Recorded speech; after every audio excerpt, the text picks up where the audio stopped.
The Detroit Pistons suffer one of their worst losses of the season to the Utah Jazz, gave up 48 points in the first quarter. We'll discuss what went wrong in this game and why this type of loss is unacceptable in today's episode of the Locked On Pistons podcast.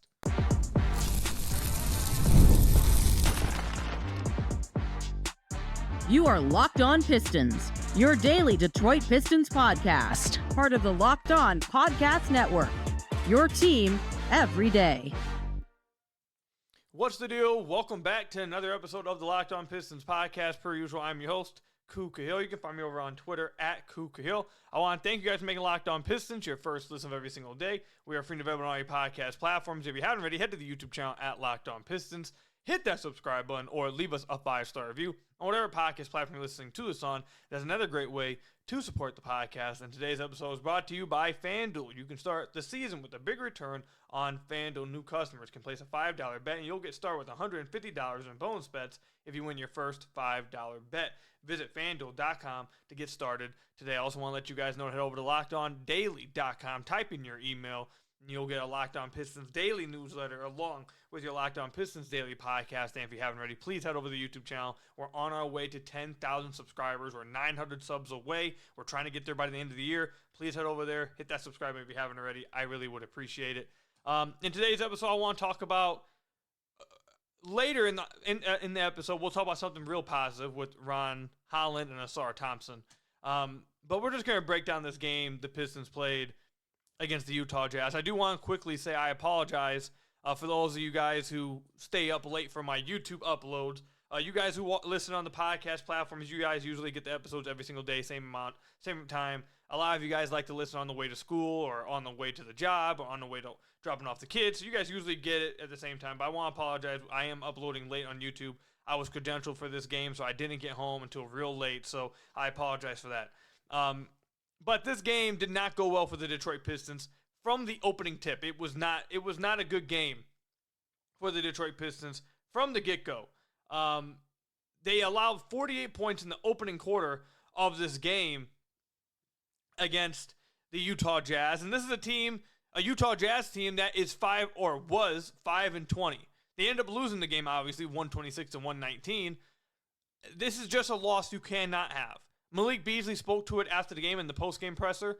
He spoke about how he said straight up, I feel like we're the better team. This is a type of loss we can't have. And he came out and said exactly what I've been saying on the podcast.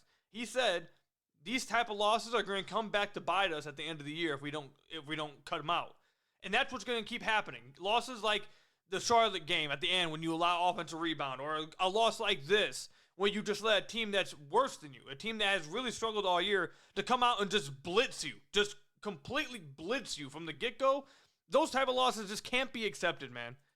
You cannot have those, especially for a team. Now, look, I know there's arguments about whether the Pistons actually want to make the play-in, but they're in position of their star player is ready to be in the play-in, and their team is just good enough to where they're constantly, I think, be in the conversation for it. So you're going to evaluate them based on that. So if you want to try to be in the play-in, if you're a team that's good enough to be in the play-in, you can't come out in the first quarter against the Utah Jazz and give up a 48-19 quarter.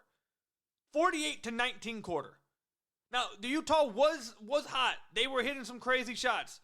But also, we'll talk about later as well, the defense in this quarter was abysmal. It was absolutely abysmal. You can't give up 48 points in a quarter, let alone the first quarter to a 5-20 team. Any team, you can't give up 48 points in a quarter. That's wild. That's absolutely wild. At one point, at the end of the first quarter, it was like 20 seconds left. I went to tweet out 48 points in one quarter is unacceptable. But then the Jazz had another chance to come down and score again, so I had to erase it all. Wait a second, wait 20 more seconds, see if they would drop 50 burger. Can't have that happen, man. Just absolutely can't have that happen. One of the main reasons why the Detroit Pistons lost, they haven't won.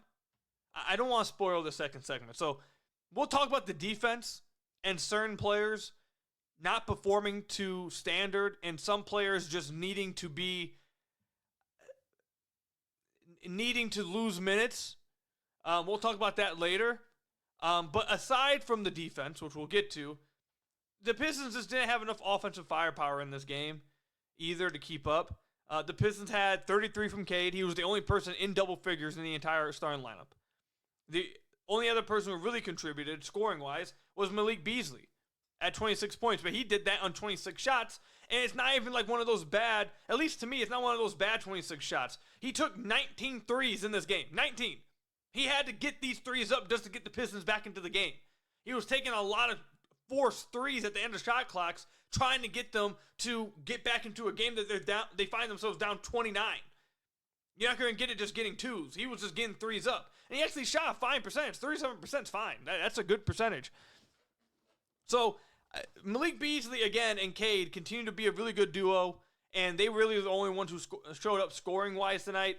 Everyone else just didn't really have it going. Paul Reed actually had a really good night offensively. We'll talk about him later as well. But, look, man, you can't come out here, again, against a team that's 5-20, and give up 30 points to Colin Sexton, 28 points to Keontae George, and then also 27 to Lauri Markkanen. I mean, that's damn near unacceptable. Not damn near. That straight up is unacceptable.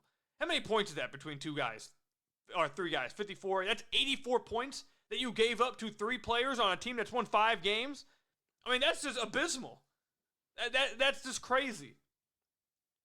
Keontae George was chirping.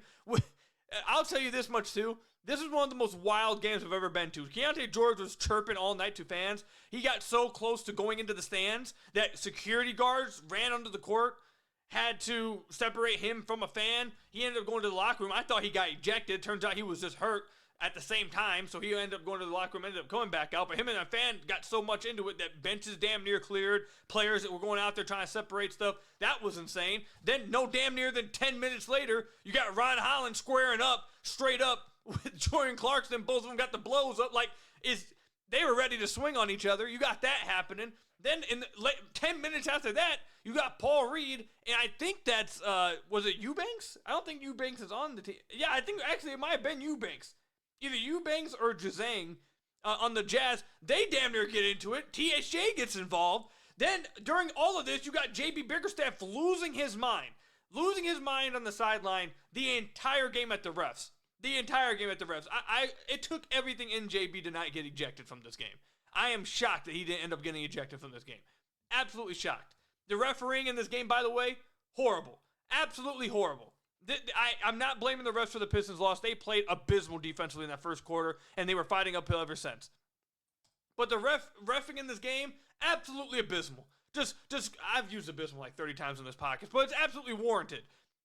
The refs took, first of all, they took Ausar Thompson out the game almost immediately, giving him fouls for beating guys to the spot.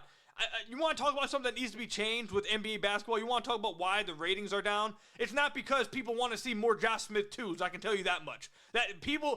More Josh Smith 2s is not a more entertaining product, fans of the 2004s, okay? That's not what it is. You want to know what needs to be changed? Is that you are allowed to play defense again. What needs to be changed is guys just flying their head backwards immediately get you a foul call, no matter the fact if your defender beats you to the spot. Just because you get a bump when you go to a spot that the defender's already beat you to should not be a foul. And just because you whip your head back shouldn't be a foul call. But, you got Ausar Thompson in foul trouble instantly because of fouls like that in the first half. He ended up fouling out. Marcus Sasser himself had 4 fouls. Cade fouled out of this game. Duren had 3. Tobias had 3. The Pistons were whistled for 25 fouls in this game. The Utah Jazz took 31 free throws in this game to the Pistons 18. Cade is getting fouled left and right on the way to the basket. Him and JB are fighting over on the sidelines with the refs. Like, you have one call that I'm still confused about on the sideline when they say it was off Cade, but technically it was off the ref, so I guess I'm still confused on what happened with that. A missed transition take call, I feel like, in the second half as well. This was just, and then you eject Ron Holland, not even for actually throwing a blow or anything. They just squared up. Now, I understand you want to tee him up for squaring up. I mean, that's fine. I understand. You can't be squaring up on the court, okay? I'm not going to go that far. I get it. You can tee him up. But ejecting him for just, all Ron did was square up. Clarkson getting ejected, I get, because he already had tech beforehand. So if you want to give him another tech, he got ejected. It is what it is. But Ron getting ejected just for squaring up, he didn't even actually do anything, to be honest. Yeah, he taunted him. Okay, give him a tee. That was terrible. The refs were terrible in this game. Absolutely terrible. It was one of the most wild games I've been to. Just a bunch of random stuff going on nonstop. Just nonstop random. randomness in this game. But again, a terrible loss by the Detroit Pistons. They fall to 11-17. And again, when you look at the Pistons schedule, just last week when we recorded a podcast, we talked about how, they'll get this win against the Jazz, but then they have a tough schedule after that. That's why I've been trying to tell you guys that they have to take care of stuff like this. Because games like this, when you consider them quote-unquote wins before you play them, when you go into a tough schedule, now it looks even worse. You lose to the Jazz, now you're okay, so you're down one, now you're going against the Suns next, then the Lakers, then the Kings, then the Nuggets, then the Magic, then the Timberwolves. Like, now you might be sizing up like a 6-game losing streak. If you can't beat the Jazz, what makes you think you can beat the Suns? Or we should feel like you can beat the Lakers, the Kings, the Nuggets, like... This is how you end up having long losing streaks when you don't take care of business against teams you should take care of business about. And I can tell you, JB felt that way after the game in the presser. Malik Beasley definitely was disappointed. His presser lasted like 2 questions, and he was already out. He was frustrated as hell. And he said multiple times, "We're a better team. We should have closed this game out. We should have won this game, and we can't keep losing games like this. They're going to bite us in the end." So just a horrible loss by the Pistons. Defensively, just were not there for 48 minutes. And that takes me into what I really can't wait to talk about, which is, look, if you're watching on YouTube, you see the topic. Enough of a sample size. JB, look, not trying to blame you. I'm not blaming JB for things at all. But we have enough of a sample size. Things got to change. Defense has to matter. And there's certain players who are just not giving it to you defensively. And you got enough of a sample size of it, you got to change it. Changes got to be made. We'll talk about what that means when we come back. PrizePicks is the best place to get real money sports action with over 10 million members and billions of dollars in award winnings. PrizePicks has made daily fantasy sports accessible to all. You just pick more or less on at least 2 players for a shot to win up to 100 times your cash. Run your game all season long on PrizePicks, America's #1 fantasy sports app. Make your holidays bigger and brighter with PrizePicks, the best place to get real money sports action while watching your favorite sports. You can now win up to 100 times or 1,000 times your money on PrizePicks. PrizePicks is the best way to get on action in more than 30 states, including California, Texas, Georgia, and Florida. PrizePicks now offers MasterCard for quick and easy deposits into your account this sports season. Join now because this holiday season, PrizePicks is giving away 2 free picks in December, and they're giving away $30+ million in award winnings during Picksmas. Sign up today and get $50 instantly when you play $5. You don't even need to win to receive the $50 bonus. It's guaranteed. PrizePicks also offers weekly promotions that can lead to big payouts like Taco Tuesday. Each Tuesday, PrizePicks discounts select player projections up to 25% to provide even more value for your lineup. Download the app today and use code LOCKEDONNBA to get $50 instantly after you play your first $5 lineup. Again, download the app today and use code LOCKEDONNBA to get $50 instantly after you play your first $5 lineup. PrizePicks, run your game. Then I've got to tell you guys about another one of our sponsors, Rocket RX. Today's episode is brought to you by Rocket RX. If you're ready to boost your confidence and take control in the bedroom, Rocket RX has the solution. Imagine feeling more prepared and performing at your very best. Rocket RX makes it simple and stress-free. Rocket RX offers FDA-approved treatments for erectile dysfunction at a lower cost than branded alternatives. No more uncomfortable doctor visits or pharmacy trips, just uncomfortable talks with your podcast host. Everything is delivered straight to your door in discreet, plain packaging. With Rocket RX, you'll get trusted care from a real U.S. clinical team. Complete a quick 100% online consultation. You could get your free prescription today. Visit rocketrx.com to get started today and get started right now. It only takes 2 minutes. Right now, our listeners can get 40% off your first order when you use code LOCKEDONNBA. That's rocketrx.com, code LOCKEDONNBA for a 40% off your first order. Terms and conditions apply. Rocket RX, better sex made simple. So I want to thank you guys again for making Locked On Pistons your first listen of every single day. We are free and available on all your podcast platforms. If you haven't already, head to the YouTube channel at Locked On Pistons. Hit that subscribe button or leave us a 5-star review on whatever podcast platform you're listening to this on. There's another great way to support the podcast. Interesting episode so far today, everybody, isn't it? Very interesting episode today. All right. Look, man, we're in December. It's December 19th when I'm recording this. By the time you guys listen to this, it's December 20th. The season started 2 months ago. The Pistons are 11-27, or 11-17. They've played 27, 28 games. You have enough of a sample size to do something about this. You have to. You absolutely have to. I'm talking to the JB Bickerstaff. You have to make something happen here. All I'm going to do, actually this is not all I'm going to do. I'd be lying to you guys. But this is what I'm going to start off by doing. What I want you guys to do, I want you guys to open up the box score. And I hate just box score watching. But I was there at the game. I watched the game. I watched the whole game. I was right there in person. So it's not necessarily box score watching. It's just saying that the box score is matching what was saw in person. Open up the box score. I want you to scroll all the way to the right. I want you to look at a thing called plus minus. Now, game-to-game plus minus cannot always be trusted. Sometimes it's very fluky, and sometimes it doesn't take into account a lot of things. I'm telling you guys right now, when you scroll over there all the way to the right, I'm telling you right now it is very accurate, and it shows exactly the story of the game.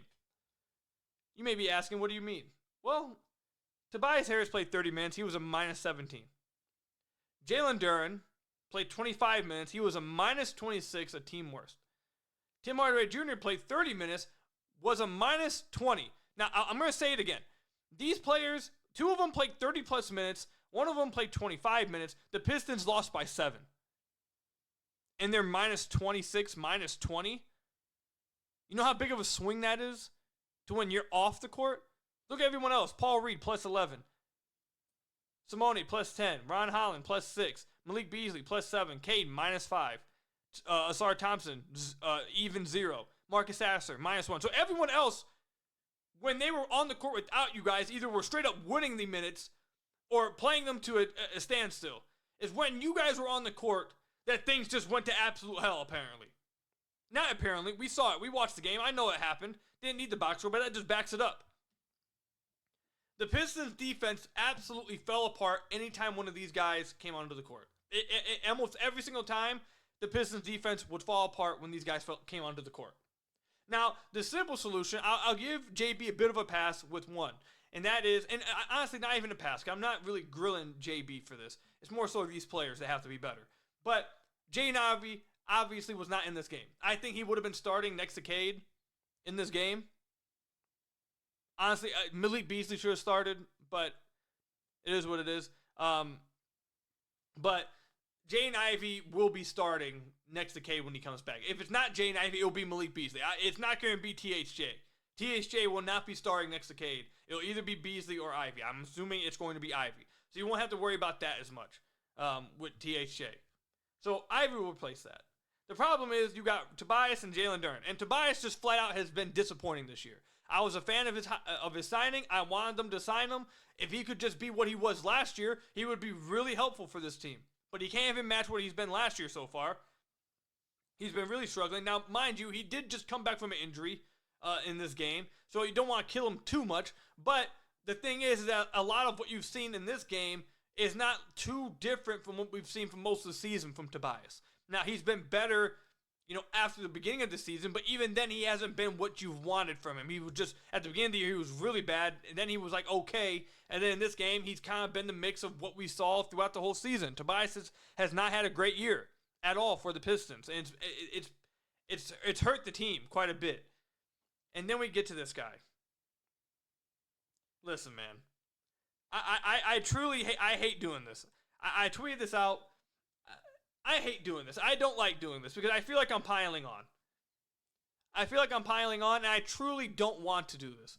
But I would not be doing my job as someone who covers the team.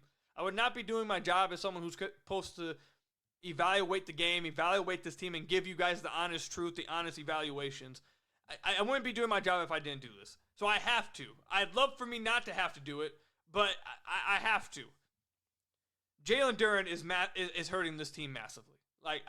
At this point, we're 28 games in. I can't. There's no more tiptoeing around it. This game. This is what was the most damning thing for Jalen Duren within this game. This game, you didn't have Isaiah Stewart. Your backup was Paul Reed. There should not have been a 37-point swing from when you played versus when Paul Reed, the third-string center, played. Paul Reed had 11 points, or not 11, 12 points, 9 rebounds, 2 steals, and 2 blocks on 6 of 9 shooting in 17 minutes. In 17 minutes. Duren, in 25 minutes, had 8.7 rebounds, 2 assists, 2 steals. The defense looked, if you watch the game, the defense looked like quadruple times better with Paul Reed on the floor rather than Jalen Duren. That's just the simple truth of the matter. And look, is part of the reason why I don't like doing this because he shouted out the podcast? Yeah, sure, some of it. Yeah, of course. I'd rather not do it. But at this point, you're getting to, I had someone who I trust very, very much with their evaluation and their eye for the game text me and say, after the game, it was like, at this point, you're hoping for, let me pull up. What was the word they used? Outlier. You're at this point, you're banking on outlier development. Because nothing you've seen so far makes you believe it's something on his road of development. Nothing you've seen so far from Jalen Duren defensively makes you think that, like, okay, yeah, he's just developing. In a year from now, he'll be good defensively. You're basically hoping for outlier development at this point. We have 2 years of him not being very good defensively. So far, 28 games into his third season, it's still the same thing. At this point, you are now hoping for outlier development. It's not something that you're just picturing or you can actually paint as something that should be realistically happening. If it does happen, it will be an outlier development. And that is, at this point, I think is fair to say. And I honestly agree with it. You cannot, the difference between Duren and Stu is one thing. It can't be this big of a vast difference. Not just with the eye test, but with the numbers from when Duren's on the floor and Paul Reed's on the floor. It just can't be. It can't be. And the other damning thing is, and again, I feel like I'm piling on. I hate doing this. But when your coach is choosing to run Tobias at the 5 for the final 5 minutes of the game because you've been so bad defensively that they've decided against a big team in Utah that's playing Walker Kessler and Lauri Markkanen and John Collins all together, your coach decides, you know what, we'll just go small with Tobias and Ausar basically splitting minutes at the 5 and 4. If that along with the numbers and the eye test, if your coach is also saying to everybody, I can't close with you because you're not giving us what we need on the defensive end of the floor. I don't know what else there is to say. There's nothing else to say. So if things end up turning around, great. That'd be fantastic. Wishful hoping, right? But at this point, you're hoping for outlier development, I think, and it's by far the biggest swing for the Pistons being where they're at and being an actually really good team. That's why I told you guys all offseason, the biggest swing to the Pistons being a really good team and making that jump was the play of their center on the defensive end of the floor. I said it. I told you guys all offseason, the biggest swing, it wasn't going to be Jaden Ivey making that jump as a scorer. It wasn't going to be Cade Cunningham jumping a few percentage points. That would help the team be like where they're at now. But the biggest swing would be getting defensive play out of your 5. And you're watching it happen. When the Pistons have gotten good defensive play out of their 5 from Paul Reed or Isaiah Stewart, they've looked fantastic. The numbers all point to them looking really good. But when Jalen Duren's on the floor for the first 28 games of this year so far, it just hasn't been good defensively. And oftentimes JB's not even closing with him. And at points, not just this game, but at other points, they're deciding to close going small rather than close with him because of it. I mean, I feel like I'm piling on, but it's not. This is my job, and it's not me making the subs, making that decision. It's not me doing the numbers. It's not me performing out there. It just is what it is. So, again, I hope every Pistons fan hopes, obviously, that you get that outlier development, but JD has to, at some point, JD at some point actually has to give a reason on the court to believe that this is not going to continue to happen. Because so far, through two and a quarter's worth of his career, 2 years and a quarter, it just there hasn't been anything on the floor to make you think it's going to change, and it's something that he can get that much better at to where it's going to make a difference. So, and it's really hurting the Pistons. It's really hurting the team.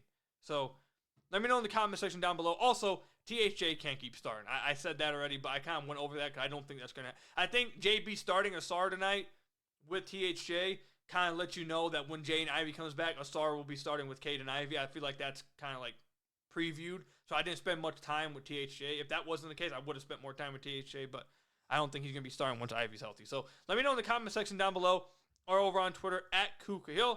What do you guys think about this, man, about the situation with THJ, Jalen Duren, Tobias Harris? Let me know how you guys are feeling about Duren at this point, man. Again, comment section down below or over on Twitter at Ku Khahil. When we come back, there is a positive from this game, a bright spot, and that is the play of Ausar Thompson and Ron Holland and their future with this team.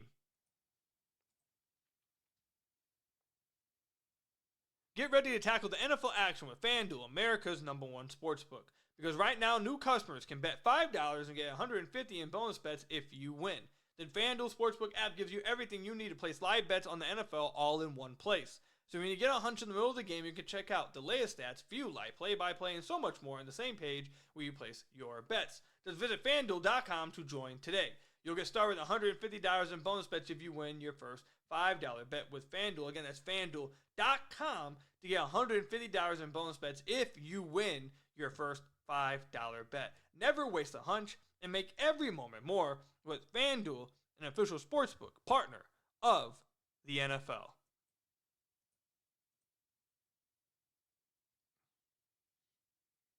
So I want to thank you guys again for making Locked On Pistons your first listen of every single day. We are free and available on all your podcast platforms. If you haven't already, head to the YouTube channel at Locked On Pistons. Hit that subscribe button or leave us a 5-star review on whatever podcast platform you're listening to this on. That's another great way to support the podcast. All right, so Ron Holland only had 4 points in this game. Ausar Thompson only had 9. Ausar shot 3 of 9 from the field. Holland only took 2 shots. But I'm telling you guys right now, anyone watch that game, you come away thinking the Pistons have their wings of the future. You can clearly see, I think already through 28 games, what it is that Trajan and JB want to build moving forward with those two guys. With those two guys, the Pistons have potentially, now it depends, and their development has to happen. But with Fred Vincent in town, you are expecting that to happen with Fred Vincent. You are expecting to see Ron Holland, one of Ron Holland or Ausar Thompson, improve their jump shot at some point when they're 23, 24, 25. Like when they get there, that their jump shot has improved. However, you saw how much better this team looked with them on the floor tonight because they can provide things defensively. Ron Holland completely took Jordan Clarkson out this game. Jordan Clarkson got completely taken out this game. He was 1 of 6 from the floor. He was a -10 in this game. He had 4 turnovers. He completely took him out the game. Obviously, they got ejected. They were going at it all night. But before the ejection, Clarkson couldn't get anything going because Ron Holland was pissing him off all night. It was in his grill. Completely removed one of their best offensive players out the game. Ausar Thompson was mainly guarding Colin Sexton and Keyonte George. Now, they both shot incredibly well from beyond the arc, but they had 15 turnovers between the two. In the third quarter, I saw some of the best defense of the season watching Ron Holland, okay? That was in the third quarter. In the fourth quarter, and also in the second quarter. Then in the fourth quarter, I saw some of the best defense right next to that by Ausar Thompson. Forcing turnovers back to back to back, nonstop, frustrating the hell out of these guys, these ball handlers, making them pick the ball up, not letting them get into their offense until it's like 12, 11 seconds left on the shot clock, forcing turnovers at half court, getting transition opportunities. These two guys were frustrating the living hell out of the Utah Jazz guards. And again, I understand that Keyonte George and Colin Sexton went off for 28 and 30 apiece. They were extremely hot from beyond the arc. They were hitting some crazy shots from beyond the arc. And a lot of it came in the first half. 4 of Keyonte George's, 4 of Keyonte George's threes came in the first half, 4 of his 7. 3 of Colin Sexton's 5 threes came in the first half. So a lot of their damage was done in the first half. In the second half, they were getting blitzed.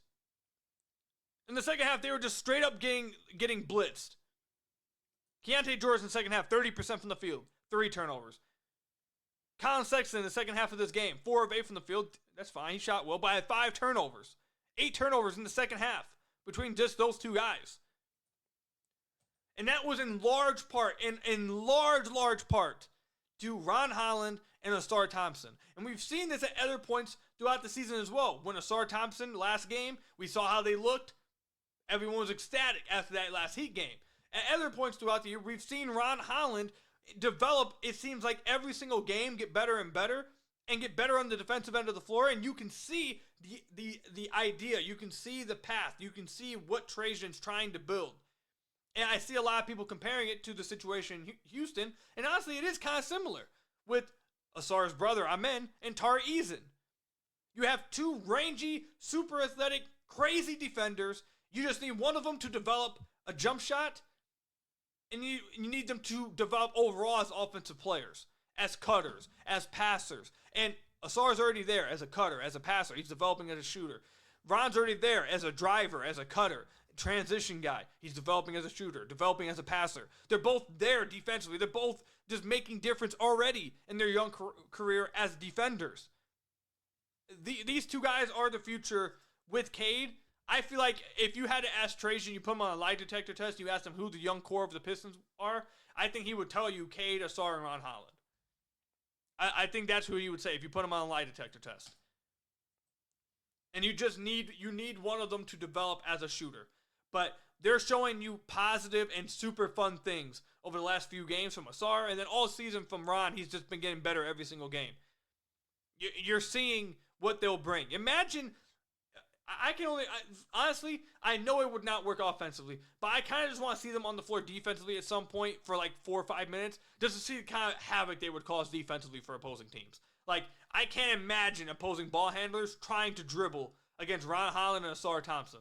It would be a living hell. It would be a living hell. And the second half of this game showed it. They were torturing them in the second half. It's just that first quarter, with that starting lineup, with 3 guys that just can't defend, 2 guys especially that can't defend, that just, blew the gates open. The Pistons never really had a chance after that. So, but those 2 guys, Ausar Thompson and Ron Holland, they're the futures at the wing, man. They're legit. They're the future. And I think Trajan is going to spend a long time trying to develop those 2 guys. I think he believes heavily in them. And you can see, honestly, if you looked at the guys he had in New Orleans, kind of makes sense. He likes long, rangy wings, athletic wings. That's what Ausar Thompson and Ron Holland are. So hopefully one of them can, or if both of them can, that'd be great. But at least one of them develops a shot moving forward. But already, man, they're menaces on the defensive end, and the team looks just better when they're on the floor. So already. Ron's a rookie, and you can say that. And Ausar's a second-year player, and you can say that. So let me know what you guys think about Ron and Ausar moving forward. They're a future part of this team. How they're playing so far. Let me know in the comment section down below or over on Twitter at Ku Khahil. That's all I've got for you guys today. Thank you guys for making Locked On Pistons your first listen of every single day. We're free to available on all your podcast platforms. Hit that subscribe button to the YouTube channel. Leave us a 5-star review on whatever podcast platform you're listening to this on. And until next time, I'll see you guys later. Stay safe out there. Till next time, peace out.